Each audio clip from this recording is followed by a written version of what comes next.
All right. Welcome to another edition of Shabbat Lounge. This is Matt. And Jake here. Jake, how you doing? Pretty good. It feels like it's been a minute, but it's only been a week. That's right. We're on top of things this week. That's right. So did you have a good week? So far, so good. Okay, good. We're glad you made it and could be here with us today. So we have a special guest. So before we get into the guest, we appreciate it if you like, you subscribe, you share, you do all the things. Right. If you're new, go to sabbathlounge.com and you can find all kinds of content there. Or we're on the YouTube and all the other places where things are posted nowadays. So, yep, if you just Google Sabbath Lounge, we'll come up. We should be the top thing that comes up in multiple platforms. Well, we have a special guest. We've been doing a series of interviews, and so we have a special guest. And Madeline and I go way back, all the way to, I don't know, maybe April. So this is Madeline Dunn. Hey, Madeline, welcome to Sabbath Lounge. Oh, happy to lounge. Okay. Glad to have you here. Well, before we get into it too much with Madeline, we wanted to kind of plug something together. And Madeline, you may be able to tell more about what we're looking at here. You seem to have a pretty good knowledge of what this is. Yeah, I can pitch the Life Network. So we have Luke and Katie Abafi. They've created the Way documentary, the Christmas Question, hosts of the Life podcast, and now they're launching a network. So imagine like a clean, family-friendly Torah-observant Netflix. You're going to get homestead tours, their 2x2 matchmaking show, matchmaking Torah-observant believers. People have applied from age 18 to 70. And they have a host of other shows that they want to produce, and they're looking for backers. And by backing it, you can, depending on how much you give, you're signing yourself up for a subscription to their network. They're great people. They're amazing artists and producers. They have a whole team of creatives that's actually helping produce these different series and videos, people that have come out of Hollywood and want to make good, wholesome content. And so it's not just Luke and Katie. There's a whole team partnering behind this. We really want to fund this project. Yeah, that's awesome. Well, I want to play a little bit of it, and so you can kind of hear them talk about it. So we're going to mute ourselves and play them for a second. Hi, guys. I'm Luke Abafi. This is my wife, Katie Abafi. We produced a couple documentaries, The Way, The Christmas Question. We wrote a book called The Truth. We made these tracts all about Torah observance called Truth Tracts. And we have a podcast currently called The Life Podcast. Ladies and gentlemen, Hebrews and Shebrews, welcome to The Life Podcast, where we inspire you to thrive as peculiar people in a modern world. It has more than 70 episodes and counting. And now we are coming to you with another project to see if you want us to make more stuff for you. This is called the Life Network. The Life Network is a stable of shows where all of them are made by Torah-observant creators for a Torah-observant audience, aka all of us. It's not just going to be us creating this stuff. Artists have come to me in the last 6 months or so, and they've said, Luke, we gave up hope of working in Hollywood and maintaining our beliefs without compromise. Or, Luke, we stopped going to acting class or film school or whatever because we don't want to work for any of the companies that are out there. We've already worked with an awesome filmmaker named Dawson Schmidt, and he has helped us film 3 episodes of a homesteading tour show. This is a show where you run around and tour different people's homesteads who are experts in their field. And we talk about permaculture, we talk about cattle ranching, we talk about off-grid living. He gets to ask them, how are you applying biblical principles to your homestead?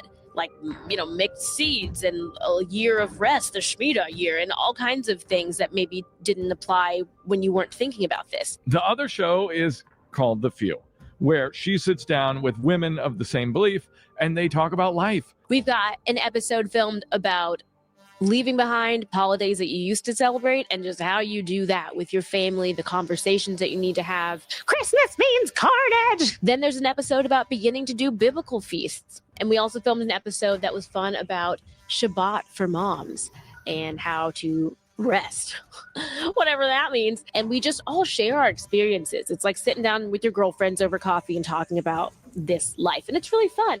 And then you've maybe heard of the third show, which we have not started filming yet. We opened up the casting for a Torah matchmaking show, and there are a lot of applicants ranging from like 18 to 70. I'm excited to have kind of a mentor in this, a woman named Sarah, who's been doing a lot of matchmaking and singles ministry for many years, who's helped many couples come together and have successful marriages. We just want to create a fun environment for people to meet, have meaningful conversations, and determine if they're talking to a person that is the person that they should marry. If this idea sounds interesting or exciting to you, join us. Help us do this. Basically, when you support this crowdfunding campaign, depending on the level to which you want to invest, you can get a month or 6 months or a year or lifetime subscription to the All Life right, Network. so we won't play the whole Access to all of thing, these but shows we're creating. you kind of get the idea. And if you want more information, they have a Kickstarter campaign, and you can find out more about it there. So I say all that to tell you how Madeline and I met. So Madeline and I, well, and I'll backtrack a little bit. So Madeline's going to tell some of her story, but she goes into great detail with Luke on the Life podcast. And, I think you sat down with him for maybe an hour and a half ish and kind of tell your backstory. And it's a great story, and we want you to hear it. And we're going to hear part of it, but we also want to hear some of the things that she didn't get to talk about as much in that one. And so we don't want to take away from anything that was done there. We encourage you to go check out the Live podcast. Consider being a Kickstarter campaign member for them as well. So Madeline and I met at the Ruckus. And so we went to the Ruckus, and we were both vendors, and Yah basically put us side by side. That's right. Yeah. And so as we were sitting there side by side, she watched me and met some of my family come in and come out. And, first off, if you've never gone to some, if you've been around trade shows and you've done that kind of thing, usually you're setting up amongst complete strangers, randos. You don't know anything about them. And this was kind of unusual because you're setting up next to all people who do some things very similar to you. And so that it kind of was a different environment. But we were there to raise money for Caleb House. And Madeline and I started talking about backgrounds, and I learned about her. And so, I want to kind of have her tell us a little bit about her background. And so, but as she was talking, we figured out she's a marketer, and then pretty soon she ends up helping me in the company that I work for and helping me with marketing as of today. And we talk on a regular basis about that. So it's fun to have that in common. But so, Madeline, if you'll tell us a little bit about how you went from defying the laws of gravity to obeying the one who made those laws. Yeah, that's such a funny question. I really like how you worded that. I was a professional ski mountaineer. And so I would free solo ice climb and then ski volcanoes. I skied in college, and then, I learned how to ski as I was learning to walk. I was 2.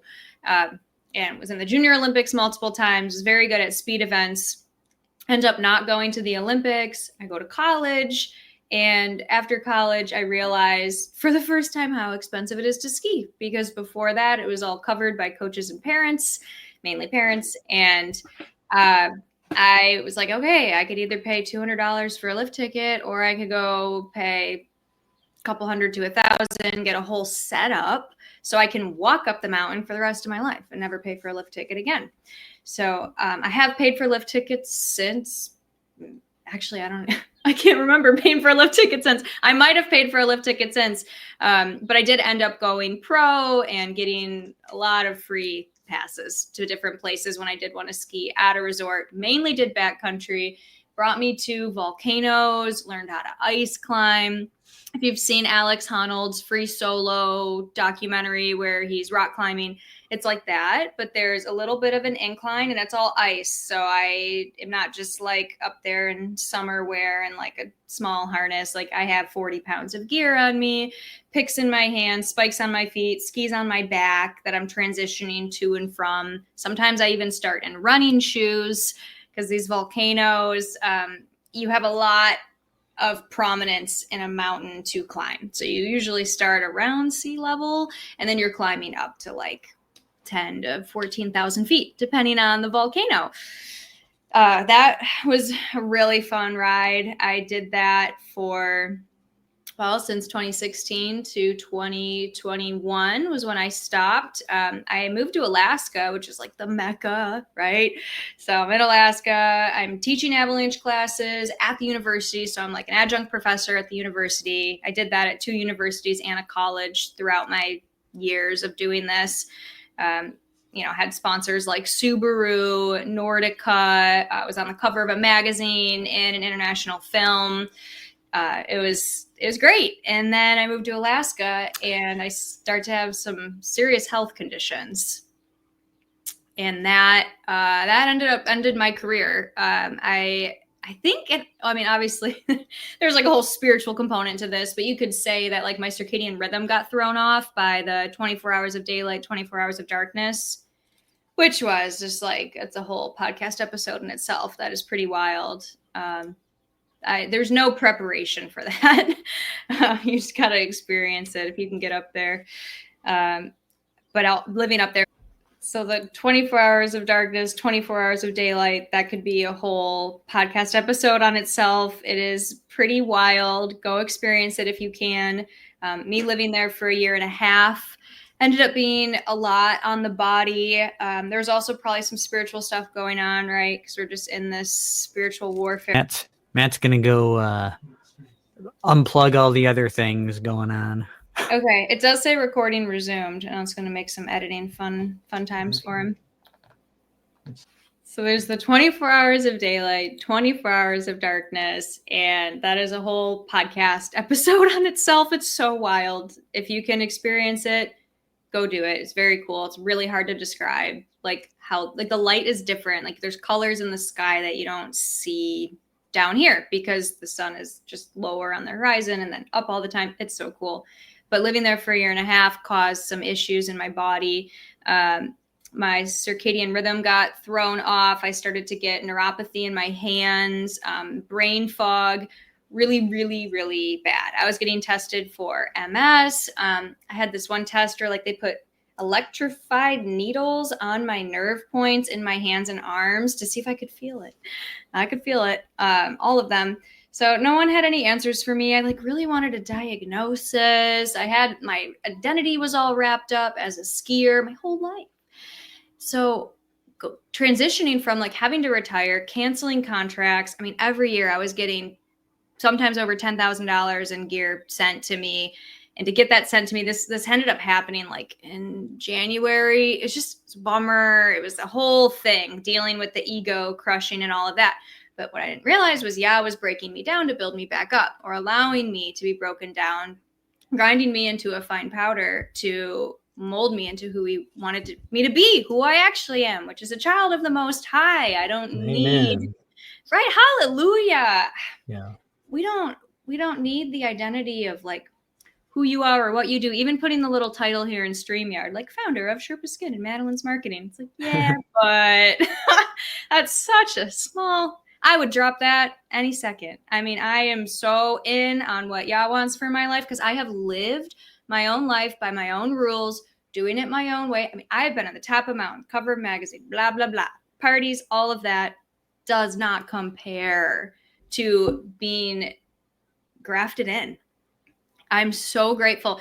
And I was a good person for the most part, but like, when you don't know the law, like how you're supposed to live, you don't realize how not good you actually are. Now that I know what I'm supposed to think, what I'm supposed to do, how I'm not supposed to act, how I'm supposed to treat people, every day I'm convicted of my sin. And I just grieve at like the tiniest little things, even though I'm like barely doing anything compared to what I used to do. It's like, it's so amazing. I think that's what Romans is talking about with like, we're not under the law. It's like, we're not forced to sin anymore. We're aware of it. The law has really, it's like that stirring up of sin effect. It stirs up the sin in your life, and you can see the sin now that you know what it is, and you can take care of it, aka repent. So I didn't know all of this then, because I just started reading the Bible. So someone that I knew up in Alaska, praise to Yah, told me to read the Bible. So started reading the Bible, the King James Bible, front to back. That was Yah doing for sure, like why I thought I had to read it front to back. So I was doing that, didn't really make it too far through because I didn't have mentorship or fellowship or anything like that. So I ended up going to churches because I was raised Catholic. It's like, okay, I'm going to go to church and learn about the Bible. Long story short, I didn't really learn about the Bible going to church, but I liked church, but I couldn't find like my church. I kept hopping around. I ended up in this whole process, like moving back to Michigan. So I went to a couple of churches in Alaska, went to a couple of churches in Michigan, ended up finding one to get baptized in. And then 2 weeks later, I went to my first Saturday Sabbath. The next day I did go to a Christian church, and just the going to like a Sabbath gathering and then going to a Christian church the next day was like a night and day experience. And I prayed a lot on my way to the Sabbath gathering, on my way to the church. And it was just, Yah showed me in many ways. It was very, very clear what he wanted me to do. And I have been so blessed since keeping the Sabbath, and also so attacked by the enemy. And I've had relative peace through all of it. I mean, it's just been phenomenal. And within that, there's a story of me.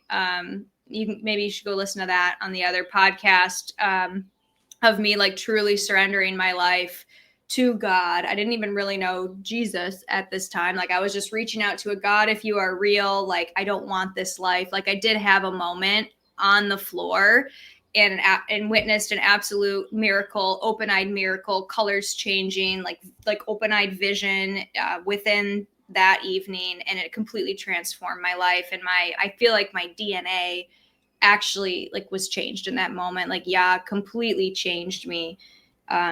And I've just been attempting to walk the narrow path ever since. And yeah, I guess I'll stop there and let you. No, that's awesome. As you were talking, you know, Jake and I, we know a certain movie quite well, and you know what movie it is.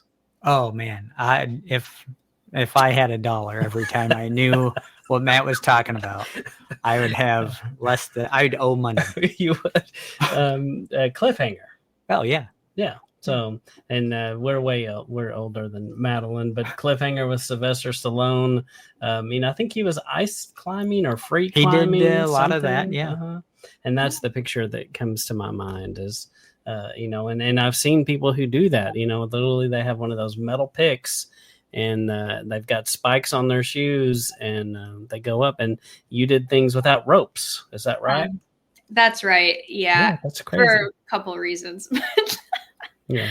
Mainly I didn't have the rope skills, and also I just straight up didn't care if I like lost my life in the mountains. It was more fun without him. I don't know.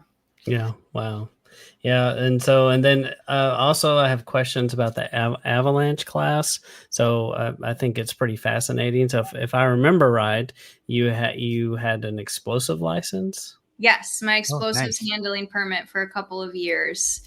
Yeah, it was sweet. So this was when I worked 2 different ski resorts as ski patroller. I was trail crew at one out in Utah, and then ski patroller at another in Colorado. And I had my explosives handling permit for both locations. And basically we'd like build the shots there. I mean, I didn't, someone like higher up did. Some ex-military guys end up coming to ski patrol in like big, massive, avalanche location type resorts. And they tend to run like the shot program. And I did get to hold many shots. You cut the fuse, I would do a 90-second fuse, like the longest possible. So you have time to hold it and be like you light it and you're holding it and you're like, okay, where am I going to put this thing?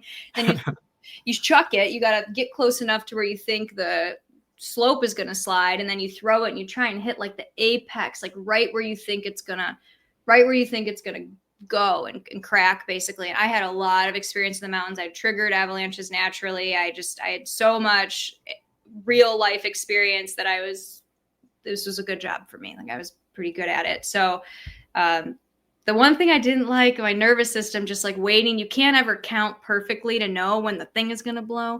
So you got to like throw it and then you got to kind of back up and get somewhere, like all of this, light it, all of this in 90 seconds or less, depending on where you cut the fuse. Then the thing blows. And if the slope doesn't avalanche, you got some like really, really good powder to ski.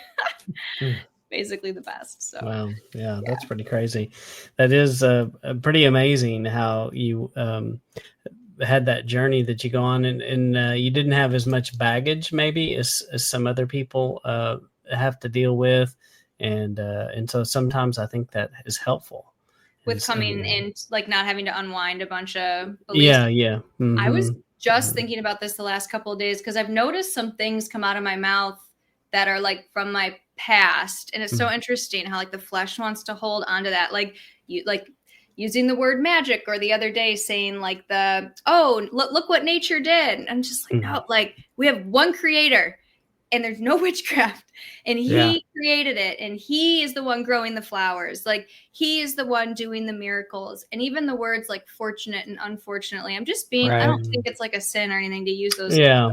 I'm being convicted of my tongue and my speech, because I have said so many things that he's going to bring back up one day. We're going to be held accountable for every word. They just go, our words. The Bible talks so much about the tongue. So yeah, I like it when you say you're proud of something. Things like that. Yes, exactly. Or I lucked out there. Yeah. Yes. Stuff I've like been unwinding that and that mindset. But yeah, I mean, I didn't have, I had the Catholic upbringing, but it wasn't super, super prominent or strict in the home.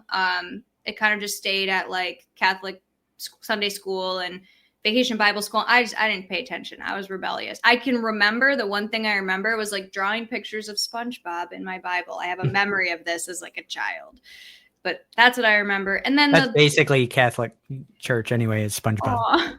No. When I think about it, because I talked to my mom after recording that other podcast with Luke, and she's like, really, you didn't learn anything? And I'm like, well, okay, let me think about it. Like, you learn that, I mean, I learned that Jesus died on the cross and that he rose. Like I learned that. I learned the basics.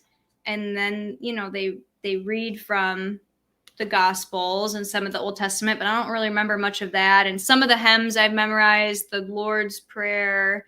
So I did learn that on Luke's podcast. I said I didn't learn anything, and that's not totally true. I learned the things I just told you. Probably some other things I'm forgetting right now, but yeah, in general, I just was like, sounds like you picked up about as much church from your Catholic churching as I did Spanish from my 4 years of Spanish class. So. Oh, man. I know enough to be dangerous. But it's funny you can spend a bunch of time in something and not really, know it as well as you maybe should have.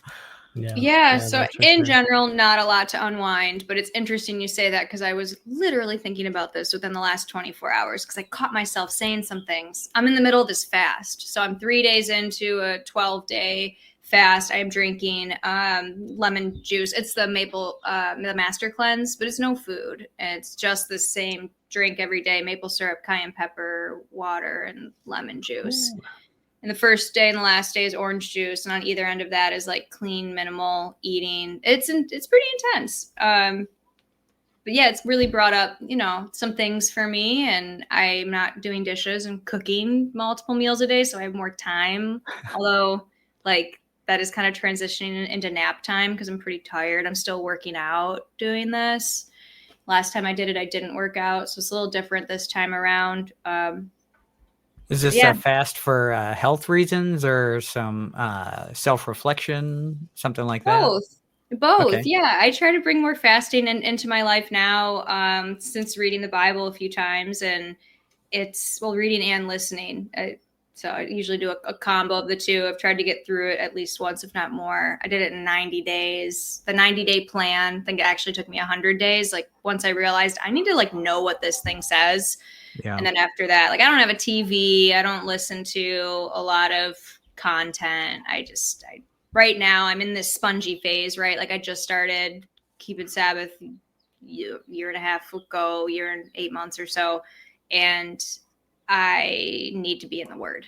I need to reprogram my mind. I need to be cautious of my eye gates and my ear gates. I'm even kind of moving away from like a lot of Christian music, which can, I love it. I mean, it can bring me to tears, but I'm trying to memorize the Word. So I'm moving towards those, some people on the internet have just recorded themselves singing Psalms, and that has helped my memorization so much. I think it's meant to be sung.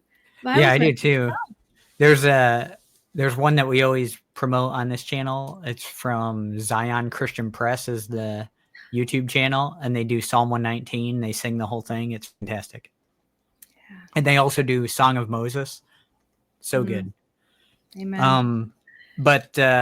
So I wanted to ask about, so you said you started reading your Bible at some prompting, and you did that a while, and then you're, what kind of got you, what was like the invite to the Sabbath event, and what was kind of that, like what was the format of that Sabbath event? Because there's a big difference between like a Jewish Sabbath event and then like a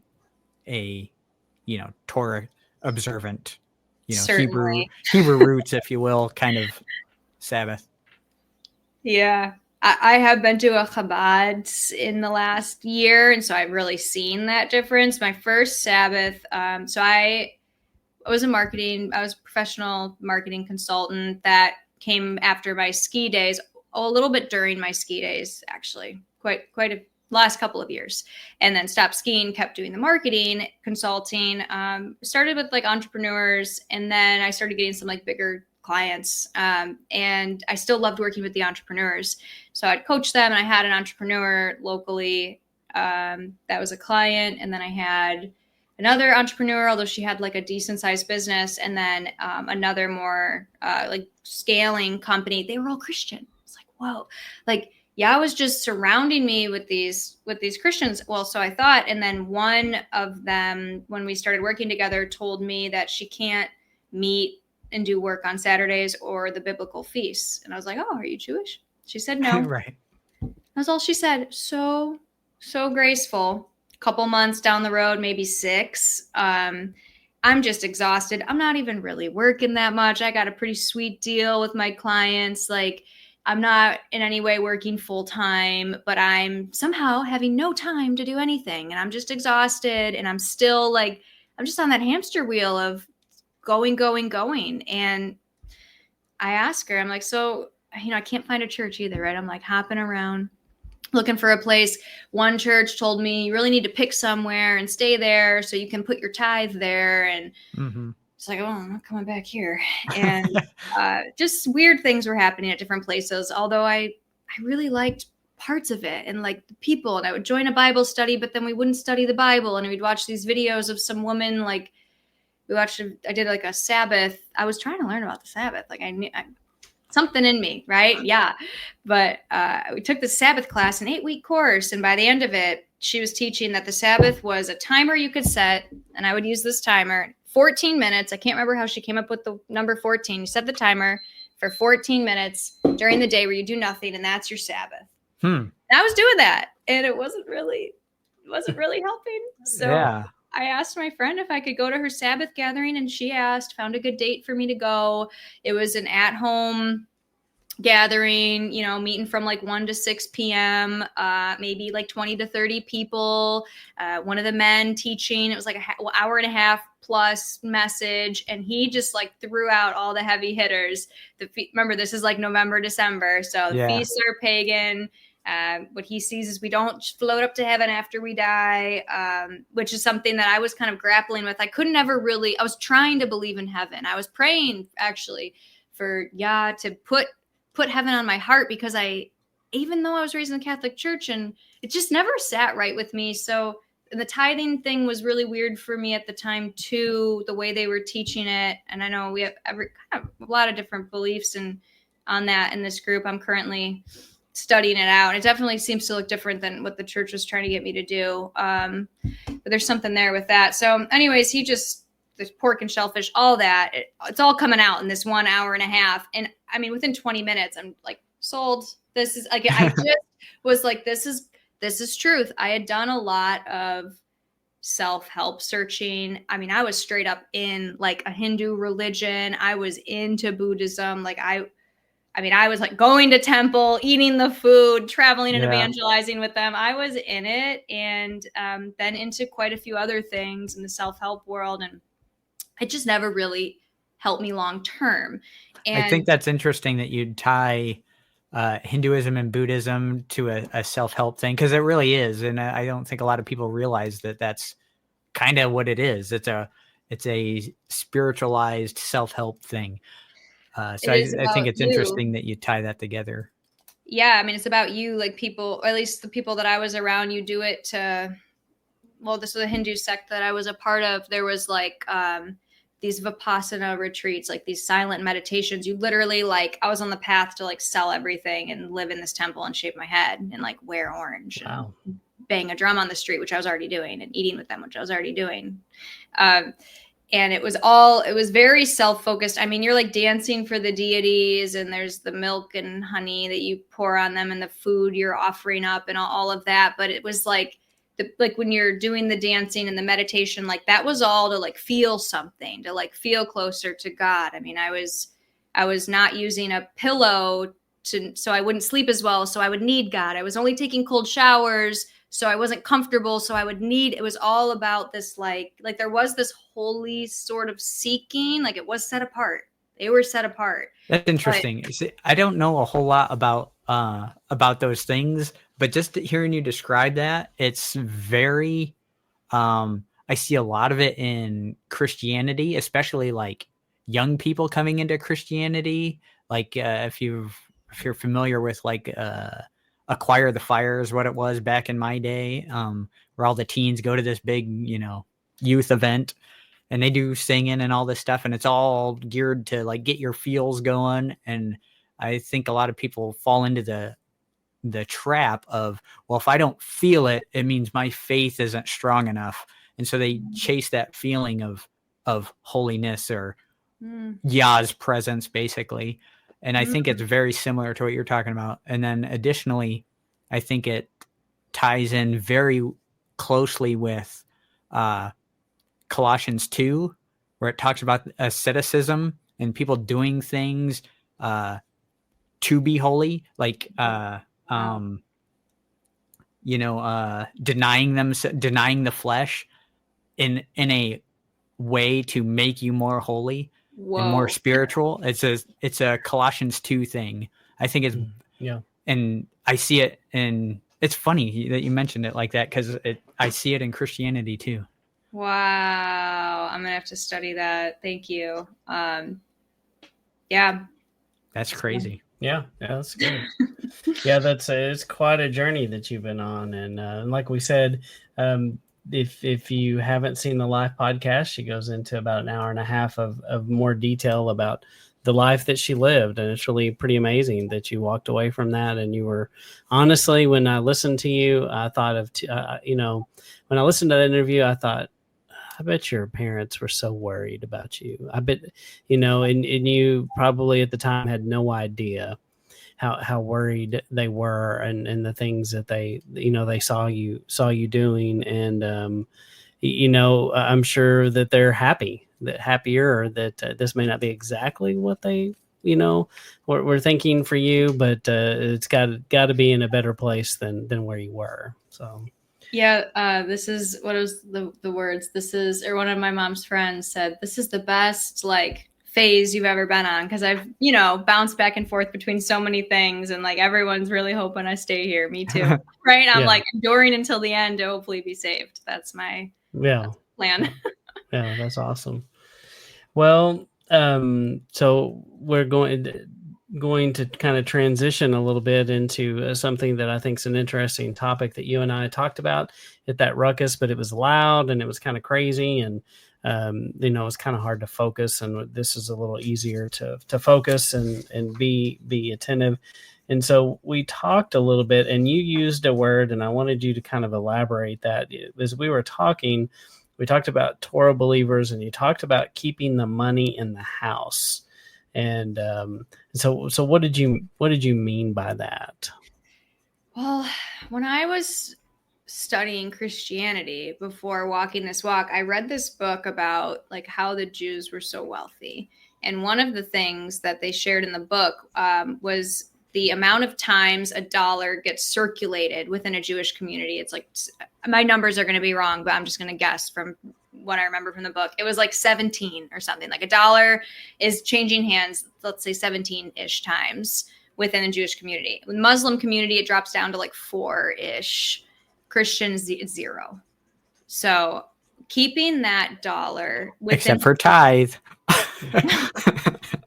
yeah, well, and who even knows where that's going, right? Right. Like, so I really thought about that a lot. There's another episode on the Life podcast where it's also talked about, and it's been on my mind. And, when we buy things, we vote with our dollar in a sense. And I've also, just from doing so much coaching, helping start so many businesses, specifically coaching artists, and realizing like there's always going to be someone better. Like, I'm not the best marketer. My skincare is pretty good. But like, I don't buy any other stuff. I am right now for R&D, and it's like doing weird stuff to my skin. I love my product. I haven't found any better. There probably is. Okay. So going to find the best thing and put your dollar there, or like the cheapest thing or the fastest thing, right? Amazon, like it's actually not what's best for the community. And I don't think it's how Yah wants us to steward his money, because it's his, right? Yeah. It's not ours. Nothing is ours. This house is not mine. So finding people and actually putting effort and time towards finding people that do the things you need is important. So I've brought this to the attention of the leaders in our community, and they've started a spreadsheet, super simple.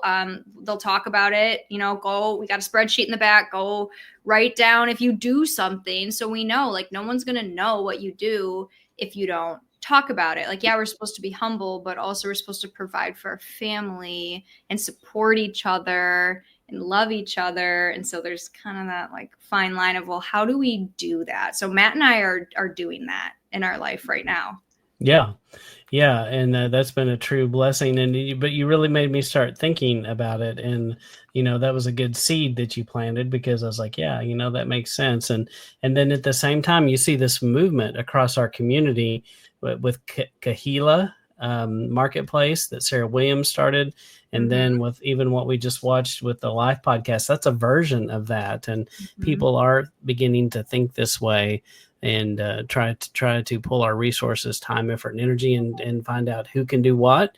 And I think it's a great blessing to the community, a great blessing to you to know that, you've got some people that are like-minded. And that kind of leads us to, the next thing is, just because they're Torah also doesn't mean that they're legit, unfortunately. And so, how do, we kind of talked about, how do you, wrestle with this? Just because they're in the house, so to speak, it doesn't mean either that they are upright. They could just be playing lip service to this, and they may not have the skill set that they claim to have. And so, do you have any tips or ideas of how you might go about vetting people to figure out, can they do what they say they do? So like a little analogy popped into my head as you were saying that, because I've been thinking about that Appeal chemical spray that Bill Gates he says he's going to put on every fruit and vegetable in the world. And I saw something the Carnivore Bar on Instagram posted today about it, and I got all riled up. And because the USDA is allowing it for organic produce now, and it just makes me think what you just said, just because it's organic doesn't mean it's legit. And I've been researching that in my skincare company, because I only buy organic ingredients. But what I quickly realized when I started researching the FDA, whom I have to stay within FDA regulations for what I sell, they don't regulate the term. I could sell a non-organic oil and say it's organic, not regulated. USDA regulates it. FDA does not. They regulate the term USDA organic and 100% organic. So when you say, how do we make sure that someone is like legit, it just makes me think of, how do we how do we know that organic actually means like healthy and good for you? So what I did is I picked up the phone and I called Costco and I asked them to talk to their buyer. And I asked if they're going to be putting a peel on their produce. They said, no, we don't plan on it. And I said, well, if you do, are you going to have the sticker on it? Transparency. So we really want to look for people that are transparent, willing to talk. I mean, I think just like having conversations, being willing to meet up even in person, like, I mean, I was planning on coming out to Texas to see you. Yeah. It didn't end up working out. But I would like to in the future. It was my plan. The plan got foiled for a variety of reasons. Like actually like taking time. I think time is a resource that's more valuable than money. And we really need to use it wisely. This world has gotten, I mean, time is like flying by. I think it's because we're in our phones and we're in technology. This is just my guess. It's what I think. It doesn't necessarily matter. This is kind of the role I'm on right now. So I'm moving to like the light phone. So again, I'm keeping money in the community. I actually bought a used light phone from Matt's family member instead of eBay. Like my oldest son. Yeah. I'm looking for opportunities to keep money in the group. And if I have to like drive somewhere to get something from someone like raw milk or whatever it is, even if it costs 5 times the amount, like usually I'm going to do it. I'm budgeting for that. So with time and money, I'm budgeting both of those resources that I have for that. So it really has to be like this intentional effort. You got to put time into it. Like I bought something from the Kalia market and like I messaged the person who it was to learn about the product. It said it was linen. I asked her where she got the linen from. And that's just, I don't know why that's like hardwired into me. I'm like an investigator. But that's what I suggest you do is, you know, when you see a commercial for the Life Network here on the Sabbath Lounge, or if you're watching the Life podcast and there's a coffee company or Azure Standard for groceries, like do a deeper dive. There's usually a way to contact the person and have a conversation. And that can really bring a lot to life. I know Matt and I, you know, we talked about the Bible. It's really fun to end the week saying Shabbat Shalom to the people that you work with. I have that with another client as well. It's just amazing. Yeah. That's good. And it is worth that investigation and checking it out. And you and I had a conversation, and when I heard your story and heard how, you know, you learned how to market yourself, and you basically marketed out of survival and figured it out. And usually that's the best teacher, honestly. You know, when you meet people that go to school for certain things, you know, you can learn something. You know, my background was education, and you know, when you come out of school, you don't know anything about kids and classrooms and how to manage them. I mean, the book didn't prepare you for that. The professor doesn't. And real life does, though. And after a few weeks, you're like, oh, my gosh, that's what this is. And and a lot of the stuff you do know is in a box. Yeah, with very, very defined parameters. Yeah. So anyway, so I knew that you had the experience of life teaching you, and so anyway, I think it's a great concept, and we want to encourage you. And so we do want to, if you want to, well, I'll bring this back up again. So let me add you back to the stage here. And so tell us a little bit about what you do. So if somebody needed your skills, what kind of things do you do? Yeah, well, I've talked about the skincare company a little bit. This marketing agency bloomed out of necessity, like Matt said. So I used PR. I learned PR to turn myself into a professional skier. And while I was a professional skier, I started to acquire, I was seeking them out and gaining them contracts and sponsorship deals using a PR skill set. So I learned that. And then through the skiing, it really didn't like pay for the lifestyle I wanted to live. Like it was enough, but not like more. So I started to teach artists the skill set that I had learned as a skier, because I turned myself into a brand. It basically that was my first business. So then I used that skill set to coach artists on how to start their businesses, did quite a bit of that, saw some real success in these artists' lives, completely transforming their lives.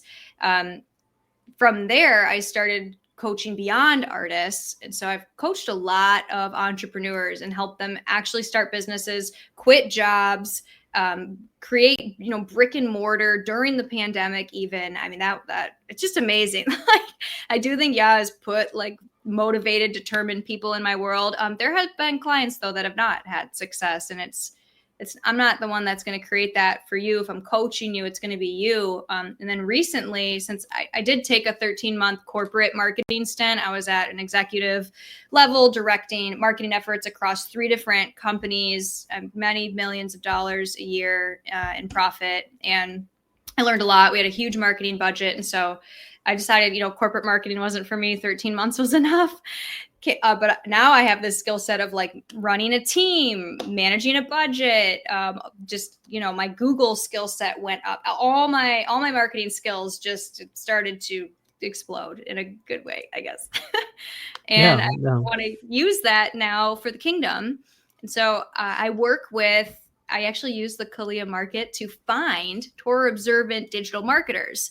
And there weren't many on there. I should probably put my business on there because it's not. So if there are any of you that have a business that's not on that, we should all get on it because none of my businesses are. But I actually use that to buy things. I've bought a variety of things, found people on there. We as business owners I've need bought to things. do that. I bought things on there too. And looking at your website, I just wanted to point out that I love that you put on right here, on your website, right here. So when you work with us, you know that we honor God's law, uphold industry regulations, and respect the customer. So, and then you also put my purpose is from Yahweh to see what makes you great and help present that to the world in a way that's truthful, loving, and engaging. And so that's impressive, that you put that on the website for all to see. So it's against my business coach's recommendations. Probably was. I have a coach through the state of Michigan. You can get a free business coach if anyone knew that. There's a lot of great resources through your state you might not know about. So she's helping me scale my skincare business and recommended against doing that. But I don't always follow the advice of my coaches. And she, she knows what she knows. And I'm not in a position where I have to work with everyone. Like, I only want to work with clients that are going to respect this and that are I'd love to only work with people that are keeping it also, because the whole honesty thing I've seen in marketing, how that just doesn't exist a lot of the time. I've dealt with large marketing agencies where they're like, you have them on record of saying one thing, but then they're like lying through their teeth on a call with like me and the other people in the company. And it's difficult to work with people when they're not being honest, and like relationships end up crashing and burning. Money gets wasted. It's just, it doesn't feel good. It like emotionally drains you. And so I just want people to know up front, like who I am, what I do, when I'm not going to be working, right? On Shabbat, on the biblical feasts. I uphold God's law, which is above all else. And that means that you can trust me. If I make a mistake, I'm going to own up to it. And I'm going to encourage you to do the same thing. Like, my values are really, really important. What that also means, though, is I'm not like fully in the world. Like, I won't do TikTok for a client. It's fine if they want to do it, but it's just not something I'm interested in learning or getting involved in. I was in it for a while. Like, there's just certain things as a marketer. It's like, you can find someone else to do that. That's fine. I'm going to do these things and help you with these things. Those things are listed on the website, and we're going to have fun and pray on our calls together, and know that in the end, we can do our best, behind closed doors. He sees me. If I'm slacking off, like, he knows I'm showing up for a party of one.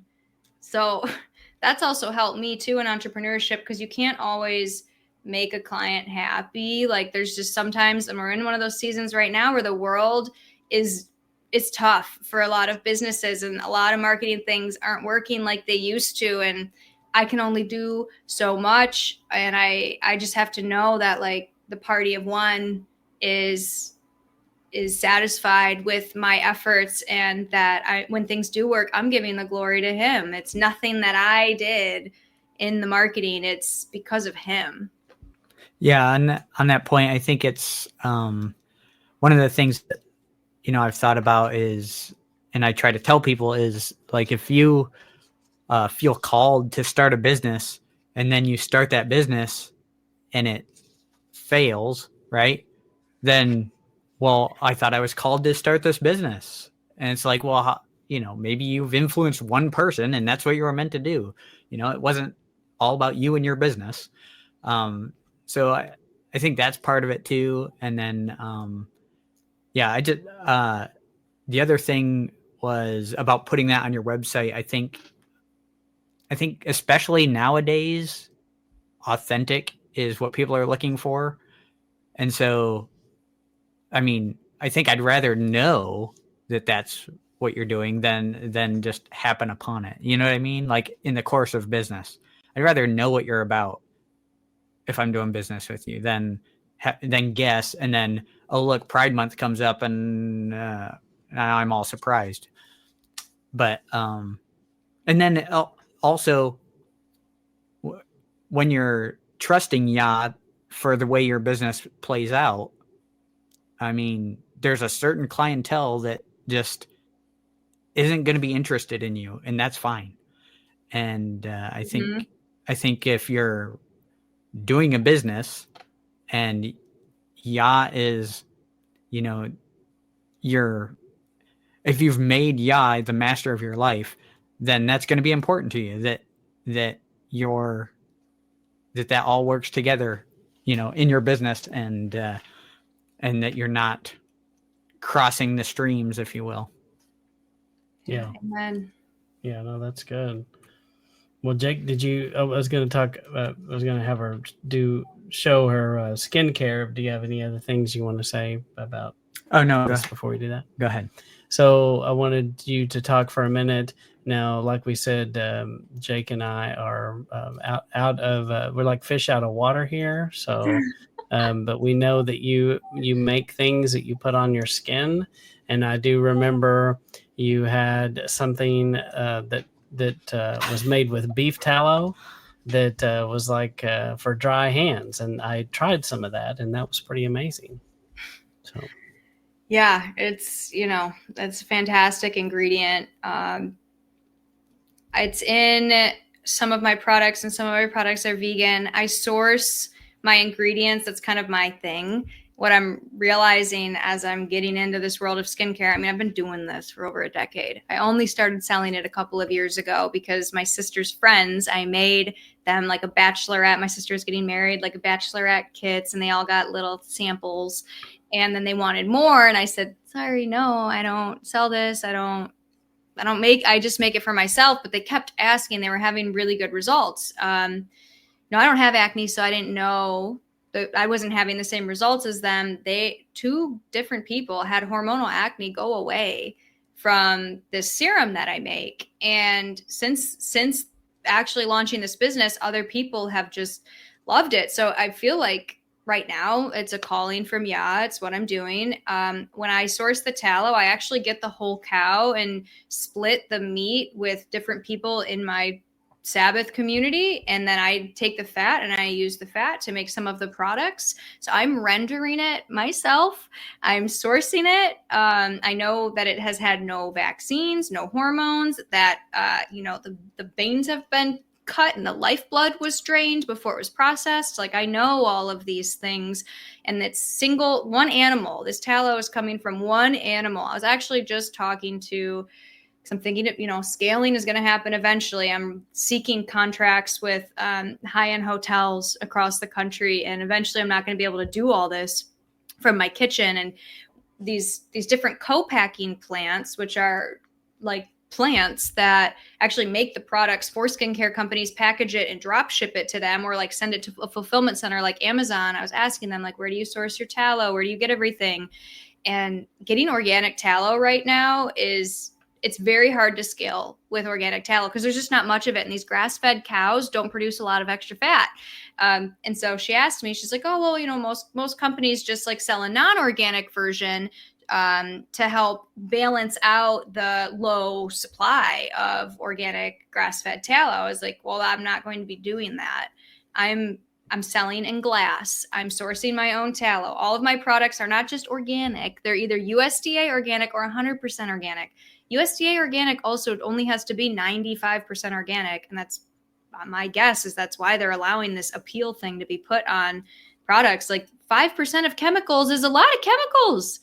You can get a lot of chemicals in 5%. So know the people you're buying stuff from, like know your farmers, shop local. We're in this time right now where the enemy is getting in everywhere. He's getting even into the faith. And we have to be really careful with what we put on our skin, what we put in our body, what we read, what we listen to, because he's tricky. He's really tricky. And with the skin specifically, it doesn't have a liver. So like I would actually rather eat something non-organic than put something non-organic on my skin. And I will eat non-organic, but I don't put non-organic on my skin. I mean, at least knowingly, it doesn't have a liver. It's stuff, especially oil, like water. It's going to take a little longer to hit your bloodstream, but oil-based products hit your bloodstream in like 20 seconds. That is so fast. Yeah, and something I keep seeing, you know, my kids are all crunchy. You met my daughter-in-law, Megan, and my son, Noah, and they're all very crunchy. And, you know, they've explored all these things and things like the seed oils and what they do in you. And, you know, so that's something I learned years ago with sunscreen. We were on a road trip when the kids were little. We were going to the Texas beach, and the Texas beach, let me tell you, it's a brown water. I love Texas beach, but it's not Florida and other places. You know, it's a little brown. It's like a big lake or something. So anyway, we were going down on that trip, and we had it probably was copper tone maybe. And it was in a tube, and something happened to that tube, and the cap popped off. And I had I think I had an expedition at that time, and some of that goo landed up on the dash, and it ate the paint off in the sun. And that's when I was like, huh.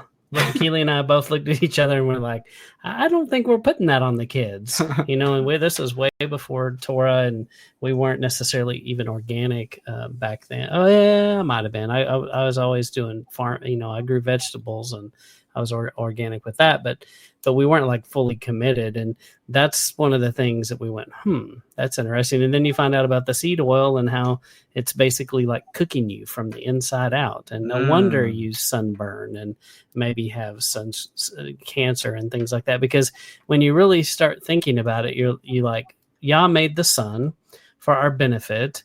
And, you know, I think it's kind of somewhat of a misnomer. I think our bodies are able to handle it, but all these extra chemicals that we put in our body, it just kind of change things.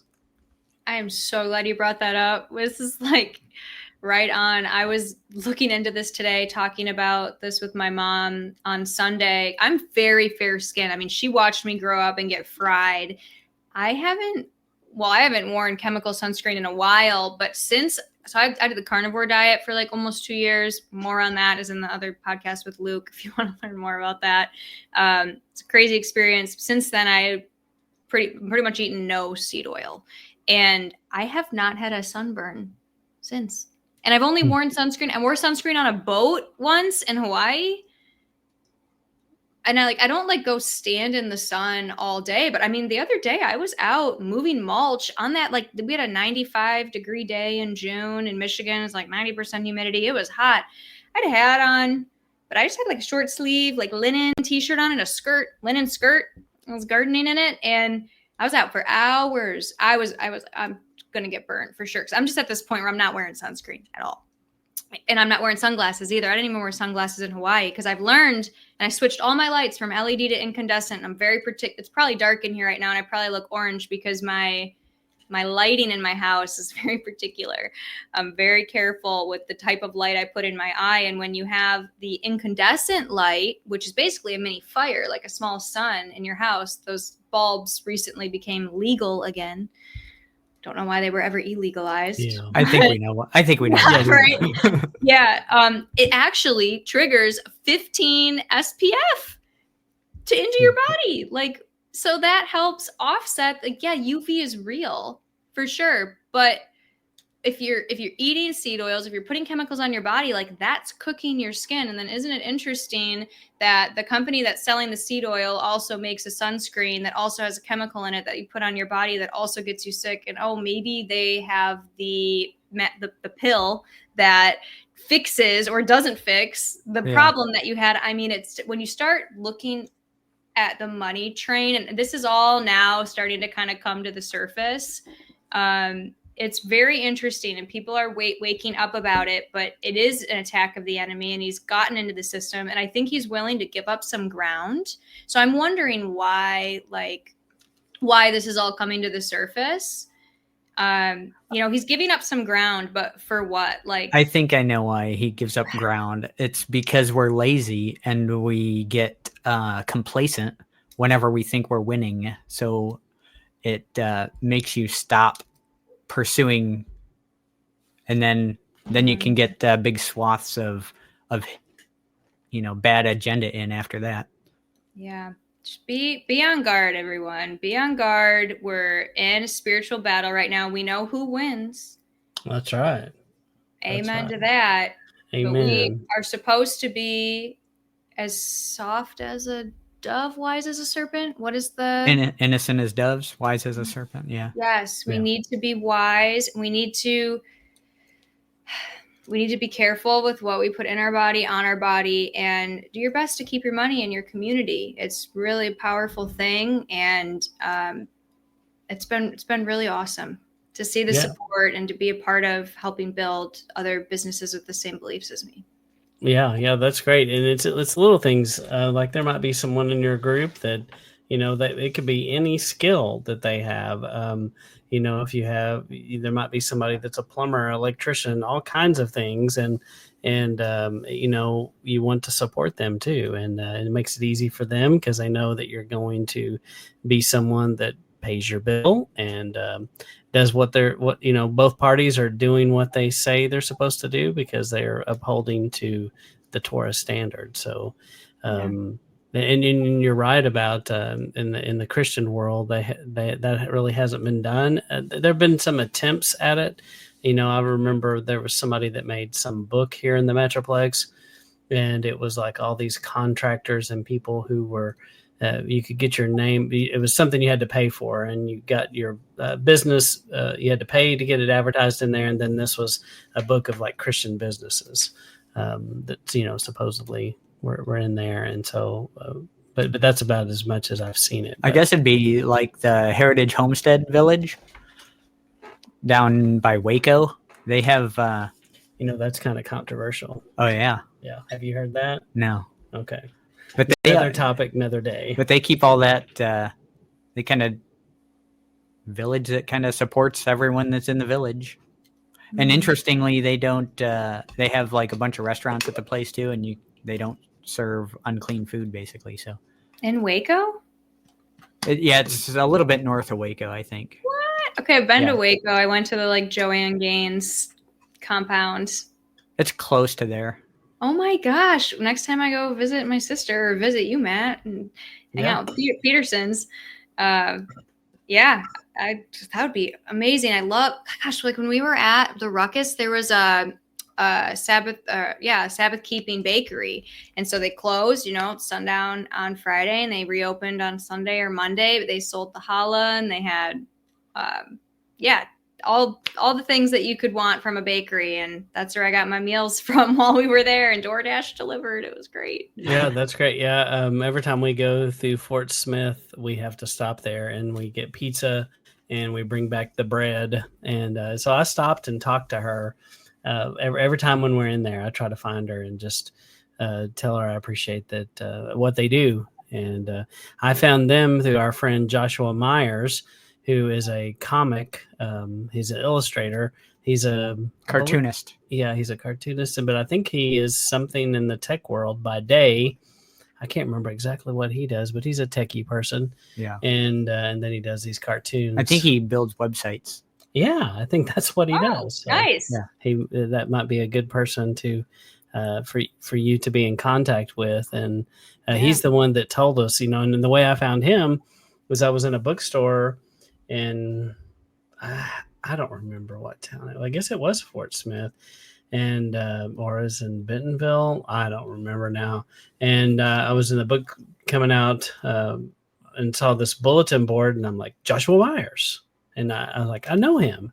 I think we had already interviewed him once. And so I had his number and I was like, do you live around here? And he's like, yes. And so we met him and we had coffee. And this is the first time we'd met in person. We met his whole family, his wife and kids. And that was pretty awesome. It was like a brother from another mother. So it was a fun experience.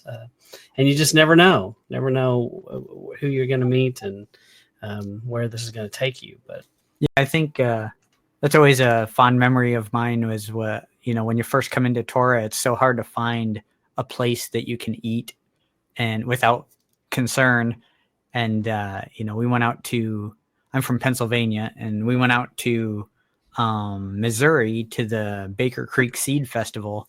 And one of the guys that we would listen to on Sabbath, that's where he was from, Ava, Missouri. And so he had a coffee shop he bought, and then it was all clean eating and stuff. So it was fantastic. We show up and we'll just order whatever's on the menu. We don't even have to look.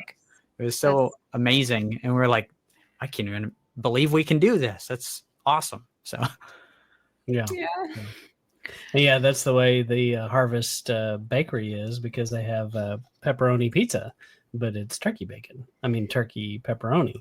Yeah. And you're like, oh, cool. So and I don't think anybody complains, and it's not a deal. So well, Azure Standard too, I got to plug them because they're amazing, and they also only sell biblically clean. So they're like their Azure Well brand of vitamins. You're not going to have like pork gelatin capsules, and it's pretty. I mean, they're like a huge company. They have many semis going out every single day from the distribution center, and they give their land a Sabbath rest. They grow a lot of their own stuff. So when I had heard about them like years ago, and then Luke on his podcast, the Life podcast, interviewed the founder, and I heard his story, and I was like, oh my gosh, I'm now, especially with this whole appeal thing, like I'm now, Whole Foods uses appeal, Kroger uses it, Aldi uses it, Meijer uses it. Whole Foods uses it. So they don't need my business anymore. I plan ahead. My Azure Standard drop is at once a month. So I'm planning ahead. I also have a farm stand down the road, organic farm that I can go to. I sell pork and stuff, but I can get their vegetables. And, I get the beef from a farmer up the road. So I got my milk from the Amish. Like I rarely go to grocery stores unless I like really need mustard and ran out. And I didn't get it, I don't, it's nice. It's more expensive. It's more time. It's more of everything. Except Azure Standard actually has really good competitive prices. I've compared their like organic blueberries with the ones at Costco, and their stuff's really good, and it's affordable. Definitely competitive. Yeah. And there's certain things that they sell that once you have them, you don't want it from anywhere else. You're like, oh, this is the best. Don't waste my time with whatever I had before because it's garbage. Yeah. Like, did we connect on the sprouted brown rice? Matt? Oh yeah. That's amazing.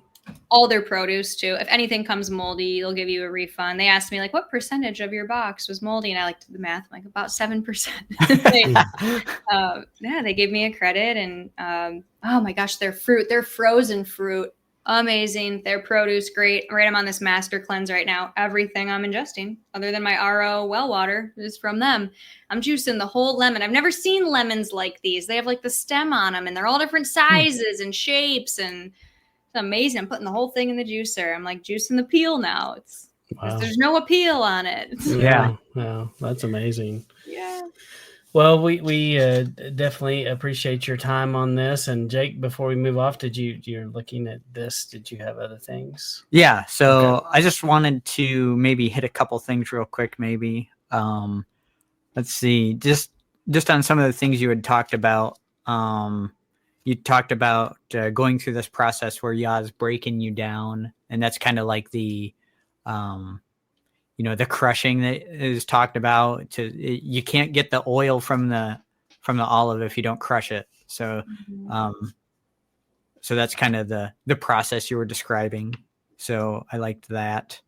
Let's see.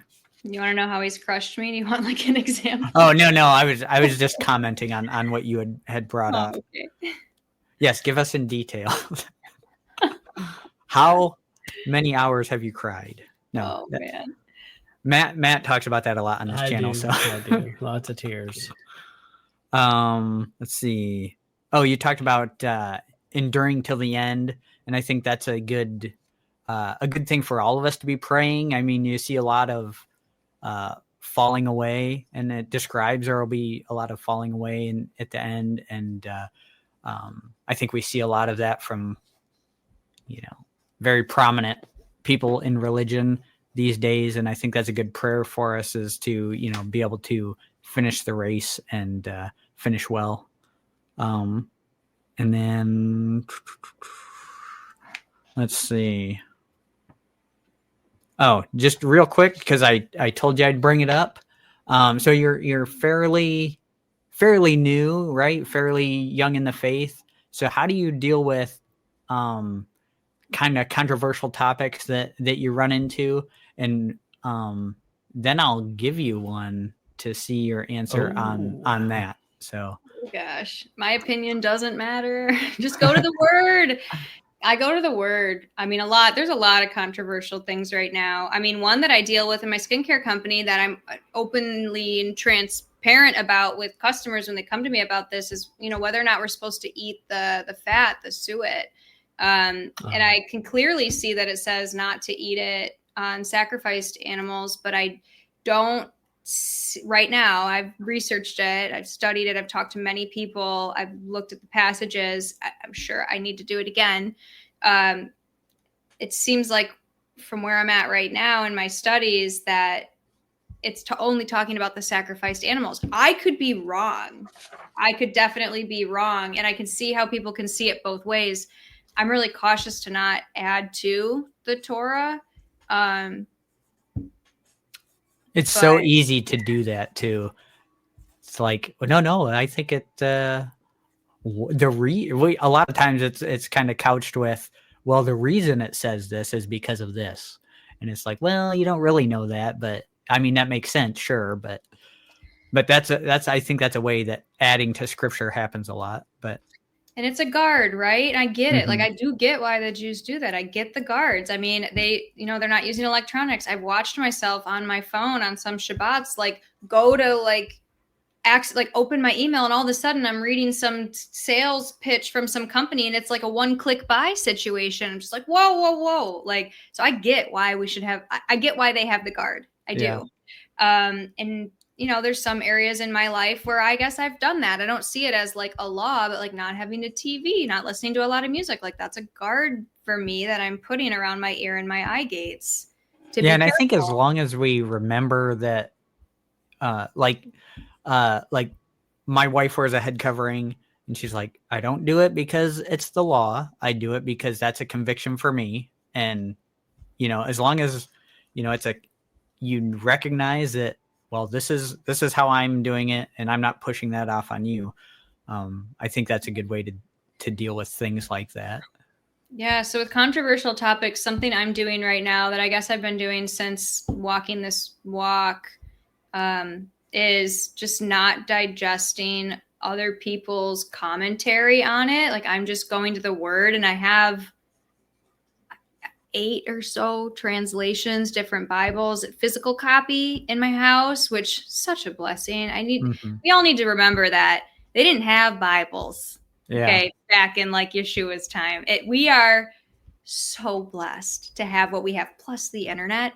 But when I was exploring Christianity for about a year and a half, I was mainly consuming interpretation. I was learning about the Bible through watching videos online of other people talking about it. So with controversial topics, like some things I'm studying right now is the fat, how we're supposed to keep the Sabbath, and the tithe, and the 10th and what that means and the different years, right? The year 3 and year 6 of giving to the poor and the widows. And we don't have a Levitical priesthood, but like, should we still be giving that 10th to ministries? And then what about saving the 10th for the feasts? So I'm diving into that right now. And sometimes I do buy like people that I know in person, like Ann Elliott, Homeschooling Torah. Like she's so good. She's amazing. Oh my gosh, I have her planner. I just got her Foundations in Christ and Foundations in Torah because I'm like a baby in the faith. I feel like I need her literal elementary school homeschooling curriculum. I'm going through her elementary homeschooling curriculum right now because I want to homeschool one day, and also I need it. That's a good recommendation for people because her stuff I've found her stuff to be on point, and she's really good. And my wife loves her and follows her a lot, and we've used her curriculum because we homeschool, and nice. yeah, she's just awesome. She has a sale going on right now, by the way, through July. You can sign up and get it. Yeah, it's that time of year. Yeah, I'm Homeschooling Torah. So that's what I do with controversial topics. I go to the Word. And I'll listen to people, but usually when someone's sending me like a video, like, oh, watch this to like learn why whatever the day starts during the day. Like I don't do that anymore. I did. Yeah. And it gets me off. It gets me going down a rabbit trail. And right now I'm just really focused on the Word. I did get Ann's, Foundations in Torah. It's going to have a little bit of like outlining. There's probably, I don't know, I don't have it in my hands yet, but there might be some interpretation in there, but I know her. I can talk to her. I emailed her today. Like, that keeping money in the group too. That's another thing. Like I talked to her, I've met her. I go out of my way to talk to the people that I'm purchasing from. So I'm not blindly following someone's teachings. Yeah, I think that's a good policy too, because there's so much out there. I mean, everyone's got their opinion they're putting out there right now. And it's, look at Matt and I. Yeah.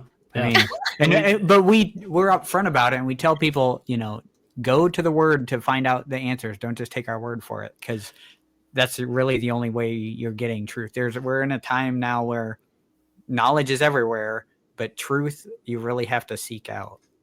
And just like we were saying with the Bibles being everywhere, and that every translation and every language at your fingertips, there's really no excuse for you not to be able to dive down into these. And ultimately, some of these things are kind of gray, and you can get in the weeds and argue with people. People can lose fellowship over dumb things that nobody can know. And anybody that claims they know, sometimes they're making it up, and because they don't know, but they may act like they do.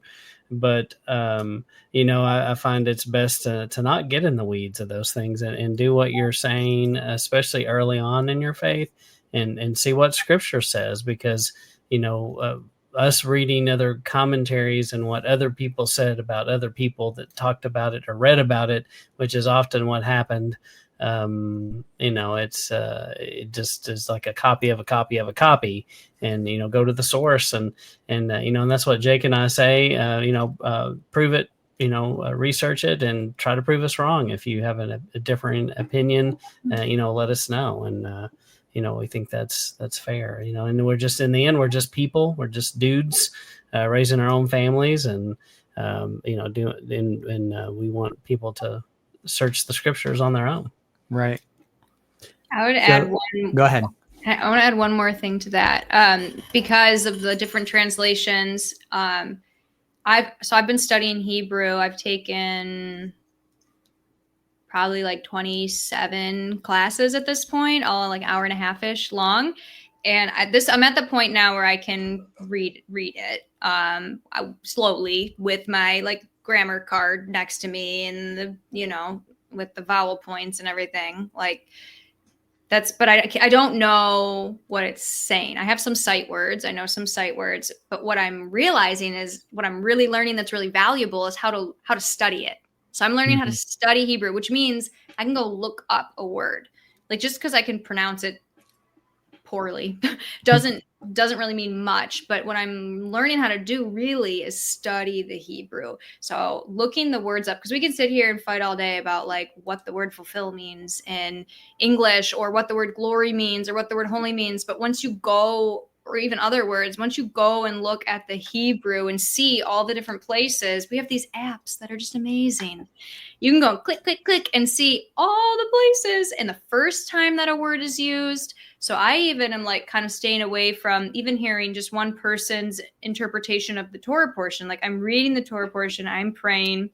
I already have that interpretation when I go to my Sabbath group. I'm very, very blessed. I have many different congregations I can attend in person here with people I know leading these, Sabbath gatherings and giving teaching. So I do take in that, but like, I don't go on YouTube and search like some random person's interpretation of the Torah portion. I'm reading it. I'm praying. I'm looking up the words in Hebrew. If I want a definition of something, I go and look for first mention. And now I'm, praying and meditating on that, on Yah's word. And then I'll bring it to like an elder in the community that I know that loves me, that knows me and doesn't want to lead me astray, and talk it out with him. Because we do need fellowship. Like the word needs to be discussed, but you can't discuss it when you're just watching a YouTube video of someone just giving you information. That's just where I'm at. Like, no, that's very wise, very discerning on you, because I see so many people run after. It's just like what Paul said, and when he says some follow Paul's, I guess is it Peter that says that? It's Paul. It's in Paul. Yeah. And he's like, some follow Apollos, I follow this person, I follow this person. And that's kind of what we're doing a lot of times in this movement. And people are just chasing after the wind, chasing after every doctrine, I believe is also what he talks about, just going to and fro, whichever way the wind blows, and that also goes with the conspiracy theories, and we can get swept up, and one day we're thinking this, and then now it's this, and that's a good way to fall away. It is, and people just get tossed around by the waves of the sea, if you will. And you need to be wise, and not everybody you see that has a ministry, that has a following, that doesn't mean that they're good people. Even you just don't know anything about them. They're just a talking head on TV, and inside they could be terrible. There's all kinds of bad things that they could be, but and that's why we just have to be careful what we listen to. Kind of what you said several times in this conversation about being careful what you put in your eyes and your ears, and what you put on your skin, and what you put in your mouth, where you go. Right. Yeah. I should clarify. I have watched some trainings. Oh, sure. Like I've gone to different gatherings where like they do that, and like they watch, because fellowship, not everyone has the many fellowships that they can attend within a half hour from their house like I do. So there's a time and a place to watch the talking head, and hopefully there's fellowship there to like discuss it after. And there's always been when I've done that. And I have watched some of these videos. What's interesting is that I see myself wanting to. It's almost like I'm like lonely or bored or something, and like I could read the word, or I could like go and listen to someone else do it. And my flesh actually wants that. Like I want to just have like a teaching on in the background while I'm home. So I have to be really diligent to not do that right now in this phase of my life. So yeah, that's where I'm at. Yeah, that's good stuff. That's good. And earlier you were talking about, if you have Spotify, I know that there's a whole playlist in there called Scripture Songs, and I really like those. And there is a movement of people that and that's all they do is they put together Scripture songs where they sing Scripture, and it's a mixture of all kinds of different types of music. And my music taste is pretty eclectic, and I listen to lots of things all over the place, sometimes even in non-English. And so what I like about that Scripture song thing is they have they have a wide variety of types of music and musicians in there, and they're just singing Scripture. And so there is no better way to memorize and put that Scripture in your head than sing it, even if you make your own melody and tune and song and sing it over and over. Because honestly, looking back in my life, when I had big tests to study for, I generally sang them, rap them, something repetitive chant. And that's how I memorized big quantities of information quickly because it works. Yeah. So, Oh man, I would use smell. I would do like different essential oils during like different classes and like put it on the papers. And then before the test, like smell the oil. Yeah. It's not witchcraft. It's just like memory stuff. And Yeah. it works. Smells it smells does. will trigger like past memories. Yeah. No, that's good. Yep. Well, Jake, do you One have more. I got the controversial question for you. So, man. no, it won't be crazy. Okay. So when you were in Alaska, was that when you kind of started following Torah stuff? Was it kind of, or was that that was before you started? No, it was after. So I was in Alaska. I moved up there December of 2020, left July of 2022. And then So you were Sabbath keeping in Alaska. No, it wasn't until 2023 of okay, gotcha. November, December that I started keeping. I found out about the Sabbath that year in 2023. Well, I found out about people gathering locally on Saturday. Okay. I was studying the Sabbath within Christian churches. I did a Sabbath study on rest, but at this point, I didn't really know the Torah was. I had no idea that like this was a movement, any of that. Right. I just was like, when I was in Alaska is when I started reading the Bible, and I was still into like self-help stuff, and even like crystals and things. And then coming back to Michigan, I had hired this carnivore coach because I did the carnivore diet, very extreme version of it. I did the lion diet, beef, salt, water, and then carnivore diet, and then 6 or 8 months in, ate blueberries, but it wasn't like about 2 years before I ate vegetables or any other foods again. I mean, I wasn't even doing tea. I was just doing water for like over a year. This coach I hired was she believed in Jesus. And I remember asking her like, what's the big deal? I was like, okay, I gave my life up to God, but like, what's with the Jesus thing? Mm-hmm. And she told me there's power in the name. I'll never forget that. There sure is. Is.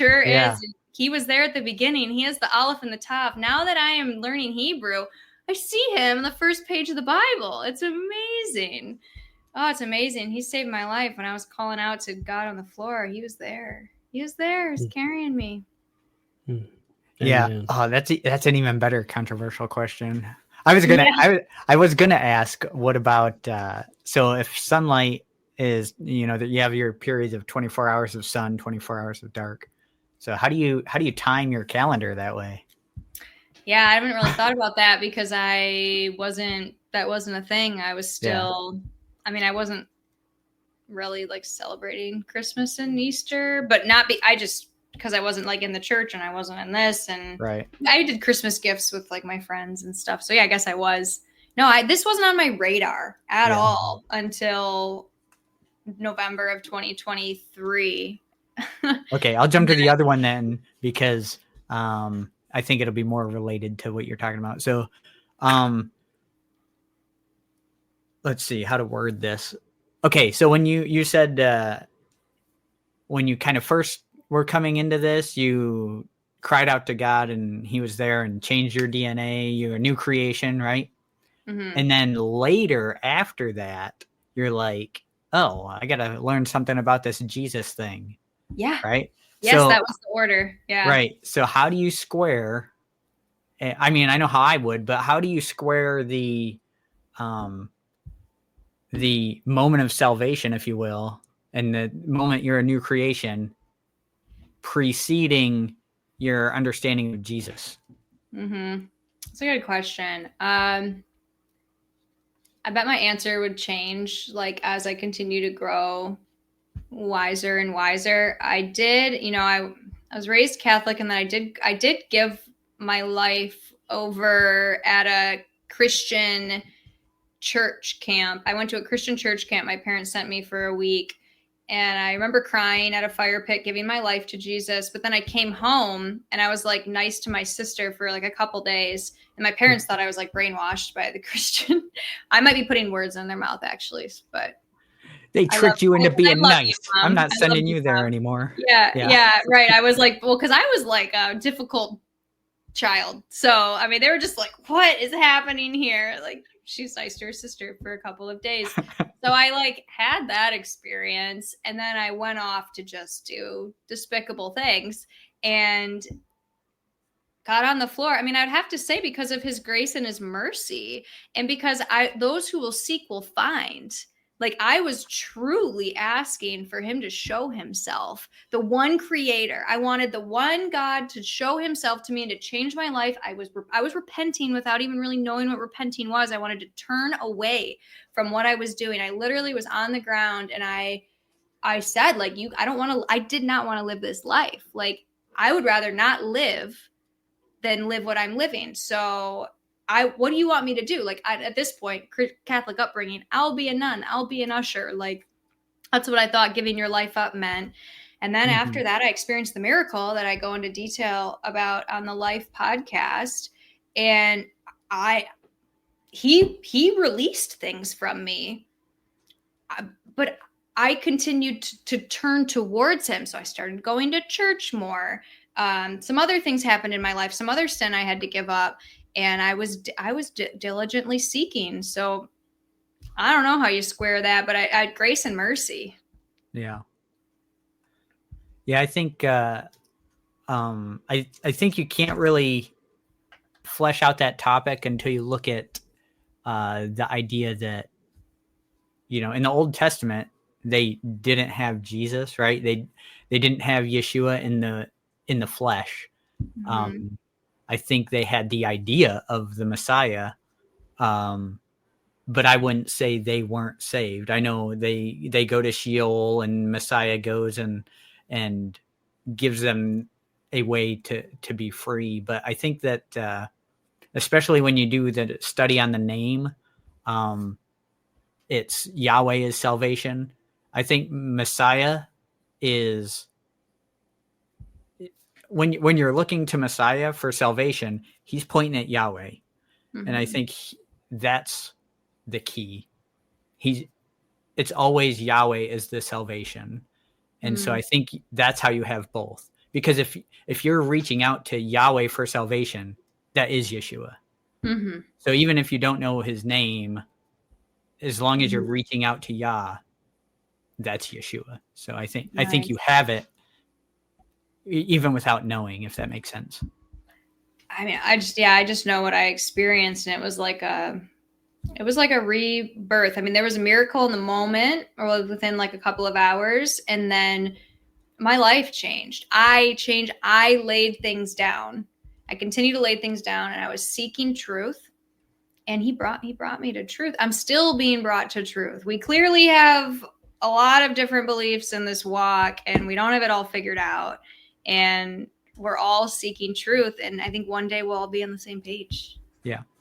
Yeah. No, I like what you said. Those who seek will find. And, and that's what we pray for our children and our grandchildren, that they will be people who seek, because we know if they seek, not just our children, grandchildren, but our cousins and nieces and nephews and all these little ones that we all have in our life, even people in our Torah groups. And, we want them to seek, because we know if they seek him, they're going to find him. And he will show himself. So I'm seeing that. Pray for people. Yeah. I'm also studying intercessory prayer. That's another thing. I listed off some of the things I'm studying right now. Intercessory prayer. Wow, it works. Yeah. Wow. Yah wants us to pray. That's right. Well, and it's in the power of spoken words. As Madeline and I have discussed, we work together, and she helps us with marketing. And one day we were needing a new person on the team, and I stood in our lobby and I said, this was about, I'd say it's about lunchtime ish. And I said, this person needs to be this, this, and this. And I said, they need to be godly. They need to be kind. They need to be able to speak to the customer. I listed off like 6 things. Well, about 12:30, about maybe an hour and a half had transpired, and this guy walks in the building, and he literally checked everything I said. And so it became a witness to the people at work. They're like, Matt, everything you just said happened. And and it was crazy. And I sat down with a guy, and he started talking. And so I called the general manager in. I was like, hey, you got to talk to this guy. And we hired him right then, because he was all the things that we talked about. And Wow. and on a whim, he just drove by and stopped in, and that was it. So it's pretty amazing. It was a great testimony, and we can't take credit for those things. It wasn't anything I did. He just it was a version of a prayer, even though I didn't sit down and formally bow my head and put my hands together. And but he, in a way, it was a type of prayer, and he answered it. So that's amazing, and we got to give him credit when those things happen. Hallelujah. I love that you got to be a witness. That's what it's about. Yeah, giving him the glory. Amen. So anyway, I know it's getting late in Michigan. You're an hour ahead of us. So. I have like all this fasting energy right now, and the light is on, so that's good. That's good. Yeah, no, I'll stay up and get in my Ann Elliott planner. I love her planner. I just got Q3 in. I plan out my day, things I do for my clients and for myself. Picking up my milk tomorrow, so I'll have some planner time and go to bed and wake up and be on day 4 of no food. Wow. Yeah. Well, I've been doing a little bit of fasting myself. I'm doing 1 meal a day basically, and I feel like it's worked out well. I like how I feel, and actually, when you do 1 meal a day, you start going, I could probably do more than I could probably put 2 or 3 days together if I wanted to. It does. And for me, it was about having the willpower over gluttony, lust of the eyes, lust of the flesh kind of thing. And, food can control us. And clearly it does. When you look around our world and American society, you can tell it controls us. And just look at all the feedback we get when we say we don't eat pork, we don't eat bacon. People are like, what? I could never do that. Yeah. So, but it's really not that hard. Yeah, no, it's not, especially when, there's like some serious research that points to why you shouldn't eat it, like at the least. I got people in my circle now that don't walk this walk that are like, I can't eat pork now because of you. I'm like, it's not because of me. It's because we're not supposed to eat it. Yeah. Ooh. Yeah, it's kind of funny because if you were just doing it for the health benefits, people would be all for it. Oh, that's so great for you. And then you go, oh, well, Yah doesn't want us eating that. And they're like, you crazy, you loon. Mm-hmm. It's like, you Judaizer. It's like, hang on, easy there. Yeah. No, he knows how we're supposed to live. I'd like to, I want to just eat a biblical diet. So I'm trying to figure out what that is too. That's interesting because that's something I pray all the time, that I would have the desire for his food, his ways, and both the spirit, that encompasses so many things. But that's true. We've replaced, it's just like everything. We've replaced the things that he made that are perfect with cheap man-made imitations, and they lead to death and destruction every time. So. Yeah, and I think a lot of it is man trying to mitigate the penalty for not being obedient. And so, I'm sick now. Well, because I haven't been obedient to Yah. So let's make this medicine that's going to counteract that penalty. Or, the ground isn't yielding. It's yielding all kinds of weeds and stuff. Well, let me pour something on that to mitigate this penalty that Yah gave me, this struggle he put in my way. Yeah, it's crazy. Yeah, by the sweat of our brow, we will till the soil, won't we? Yeah. Organic farming. Your organic farmers are doing a lot of sweating out there. I'll tell you that. Yeah, they're squishing beetles by hand. They're pulling so many weeds. Oh my gosh. Wow. Yeah. Yeah. No, that's good. Well, Jake and I are probably going to jump off here, and if you'll stay for a minute with us after this ends, we've got to let it finish uploading and doing some things. So, but Madeline, do you have any last second things you want to say? Just that Yah loves you, and he doesn't love you because you keep his laws. That's how you love him. He loves you because he made you in his likeness and form. And it's so good. He's such a loving father. I'm really learning about the love of a father, and just that like unconditional love through him, just getting a tiny little piece of it. But I'm learning more and more every day, and it's just so beautiful. So pray for that. Yeah. Show me the love of the Father, and show up in my way as, the provider, the protector, all the things he promises. Pray the promises that he gives you in the Bible. Like studying prayer has been really powerful. He wants us to pray for his promises. So that's what I got for you. Yeah, you can't go wrong when you pray his own words. Yeah. Mm-hmm. So that's good. All right, Jake. Yeah, it was nice meeting you and nice having you on the podcast. And I know you know Matt a little bit better, but it's nice meeting you and getting to know you. Yeah, you too. This has been really fun. You guys kept me up past my bedtime, and No, I don't even care. Well, we appreciate your time and coming on with us. And if you missed it, we've been talking to Madeline Dunn. She's got a skincare line and a marketing agency, and we're going to put a link in the description whenever this publishes, and we'll try to publish it on this Shabbat around 9 a.m. And we appreciate the faithful followers that are always in the comments and wishing kind words. And we want you to remember Luke's project, the Life Network, as well as in my own family, Compound Interest, where the young ladies in my life talk about life on the compound. And that's they air those every Monday morning at 5 a.m. So you can watch it first thing. That's right. So but we appreciate if you like, comment, subscribe, share. Please share this with someone else. I know I believe Christina last week, she shared it on Facebook to her people, and we appreciate anything you can do like that. And but anyway, we don't do this for our glory anyway. We do this for the glory of the kingdom and for our Father. And we appreciate everyone that's here today. And this is going to be Matt and Jake signing out. Bye.